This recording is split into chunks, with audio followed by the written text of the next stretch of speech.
Silver is sending mixed signals right now, and that confusion is exactly why this moment matters more than most investors realize. On one hand, the macro backdrop appears supportive. Global debt levels continue to rise. Geopolitical uncertainty remains elevated, and long-term trust in fiat currencies is still fragile. On the other hand, short-term market mechanics are pushing in the opposite direction. According to recent data from the U.S. Federal Reserve, the policy rate remains in the 5.25%, 5.50% range, keeping financial conditions tight and real yields positive. With U.S. CPI inflation hovering closer to 3% than the Fed's 2% target, real yields remain roughly 1.52%, a level that historically limits aggressive upside in non-yielding assets like silver.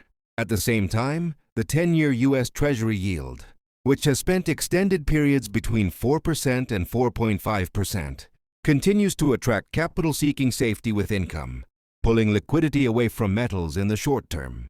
This tension is clearly visible in silver's price behavior. Strong long-term support, but repeated hesitation on rallies, adding to the complexity. Recent economic data releases, including resilient U.S. employment numbers and steady consumer spending, have reduced urgency around near-term rate cuts.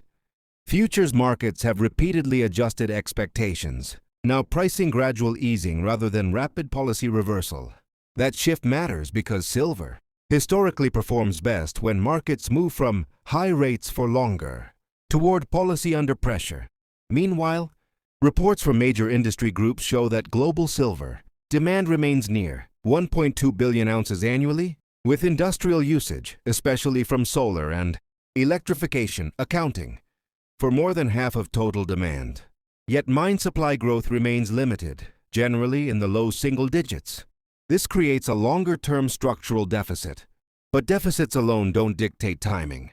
Markets price expectations first, reality later.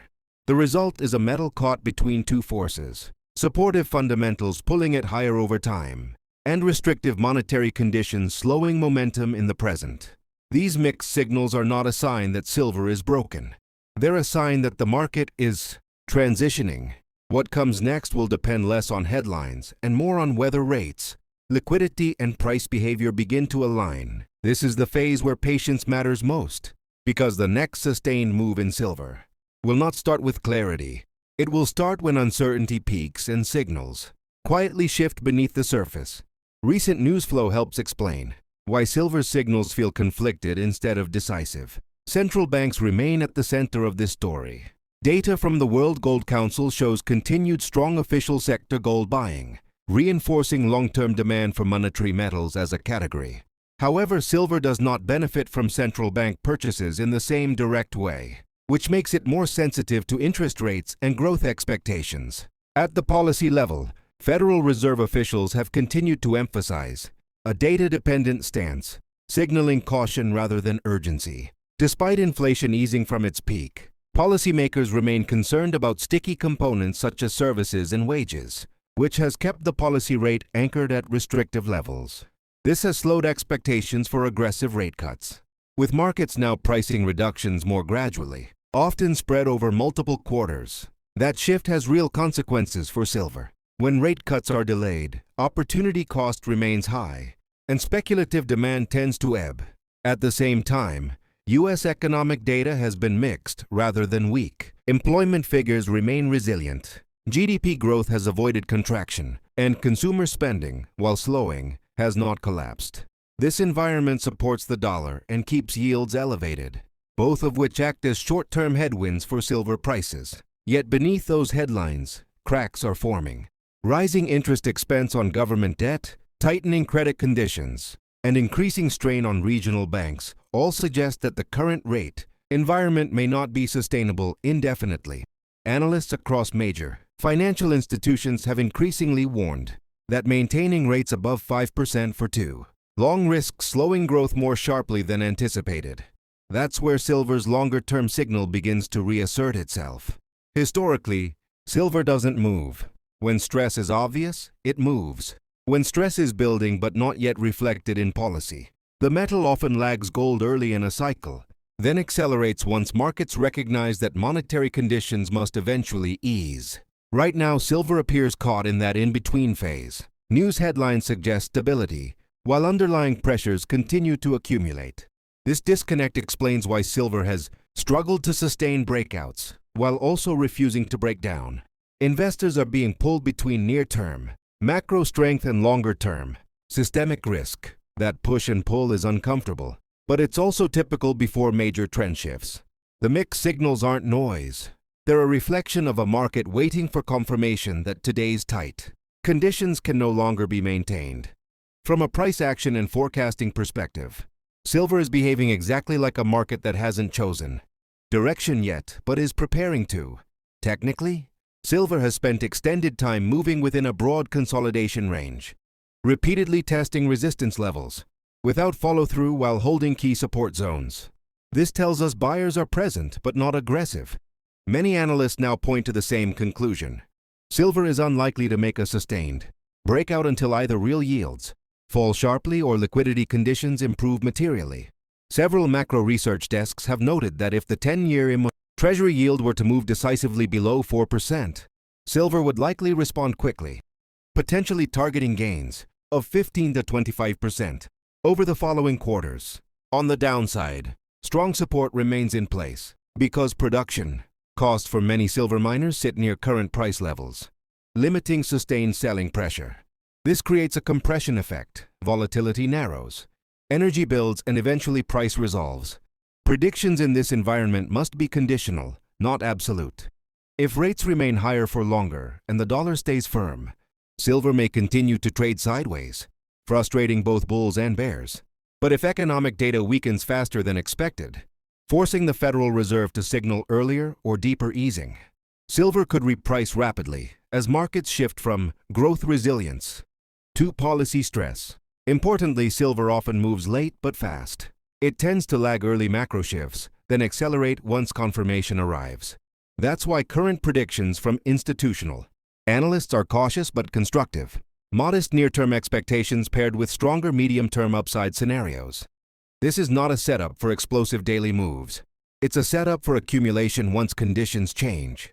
The mixed signals we're seeing now are consistent with a market in transition, not indecision. And historically, transitions are where the most asymmetric opportunities eventually form, even if they require patience before they become obvious. Another important signal shaping what comes next for silver is positioning and behavior across different investor groups, and this is where the picture becomes even more nuanced. Recent positioning data suggests that speculative interest has increased, but it has not reached extremes typically associated with major tops. That tells us enthusiasm is present, but not reckless. At the same time, long-term investors have not been aggressive buyers either, indicating hesitation rather than conviction. ETF flows reflect this balance. Inflows appear during periods of price strength, but they fade quickly when momentum stalls. This pattern reinforces the idea that silver is being traded more than it's being accumulated. Meanwhile, industrial users, who account for over 55% of annual silver demand, continue to operate steadily. But without urgency, they hedge forward, manage inventory, and avoid chasing price spikes. This behavior limits upside acceleration in the short term but provides structural support on pullbacks. Another factor is global liquidity. While central banks have slowed balance sheet expansion compared to crisis periods, financial conditions remain fragile. Credit spreads, while not flashing stress, are no longer tightening aggressively, and lending standards remain restrictive. Historically, silver performs best when liquidity transitions from contraction to expansion. We are not fully there yet. What we are seeing instead is a pause, a waiting period where capital is cautious and conviction is selective. That environment produces sideways markets, false breakouts, and mixed signals. It frustrates trend followers, but rewards those who wait for confirmation. When positioning becomes lighter, volatility spikes and sentiment cools. Silver's risk-reward profile improves dramatically. Until then, this phase serves an important purpose. It resets expectations and prepares the ground for the next sustained move. Mixed signals are not a warning sign.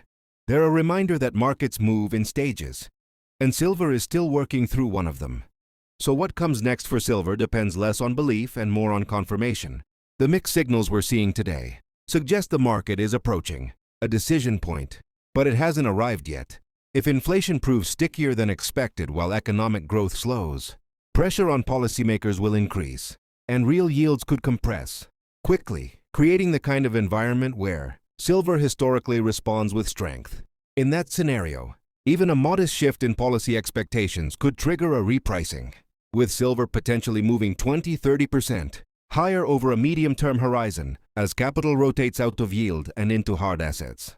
On the other hand, if economic resilience persists and rates remain elevated for longer, silver may continue to consolidate, testing investor patience rather than rewarding conviction. That outcome wouldn't invalidate the long-term thesis. It would simply delay it. The key takeaway is that silver is not sending a single, clean message. It's reflecting a world in transition. Tight policy versus rising debt, slowing growth versus persistent inflation, confidence versus fragility. Markets resolve these contradictions over time, not overnight. For investors, the opportunity lies in recognizing where we are in that process. Chasing strength during uncertainty increases risk, while waiting for alignment improves probability. Silver's next major move will not start with headlines announcing clarity. It will start quietly when rates, liquidity, and price behavior begin to move together. Until that happens, the smartest response to mixed signals is discipline. Silver remains relevant, strategic, and worth watching closely. But timing, not emotion, will determine the outcome.